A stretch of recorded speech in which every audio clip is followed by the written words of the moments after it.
Bilang bahagi ng pagsisikap para mabigyan ng maayos na pamumuhay ang bawat Pilipino, tinutukan ng administrasyon ni Pangulong Ferdinand R. Marcos Jr. ang pagpapalakas ng Pantawid Pamilyang Pilipino Program. Sa katunayan ng ilang benepisyaryo nito, tulad na lamang sa Cordillera, ay matagumpay na nakapagtapos ng pag-aaral at maganda na ang buhay na tinatahak. Si Jezreel Kate Lapizar sa sentro ng balita. Tuloy-tuloy pa rin ang ating programang 4Ps.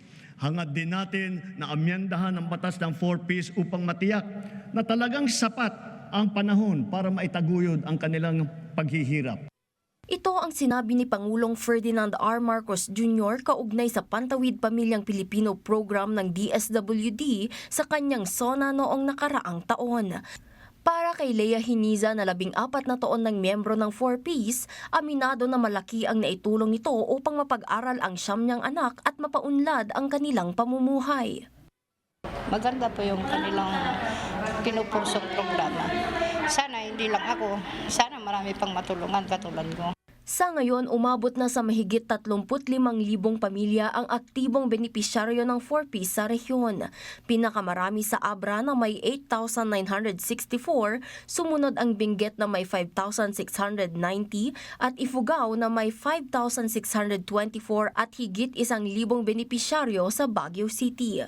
So para masiguro natin na ma-achieve nila yung self-sufficiency level, yung ating mga current na 4Ps beneficiaries ay we regularly conduct yung SWIDI administration, that is the Social Welfare and Development Indicator. So nandun yung mga tool natin para makita natin kung anong level na sila ngayon. Bukod sa tulong pinansyal, natuturuan pa ang mga benepisyaryo ng financial literacy, paghahanda sa kalamidad at iba pa.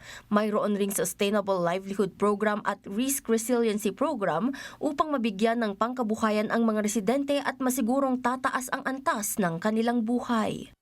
Lahat yan ay napaghandaan na at nagawa ng ating departamento. Sa Cordillera lang nakita natin yung kung paano naging successful yung implementation ng 4Ps program. Madami tayong naging graduates na naging top-notchers, mga lisensyado na at marami na silang, may trabaho na sila ngayon. Jezreel Kate Lapizar para sa Bayan.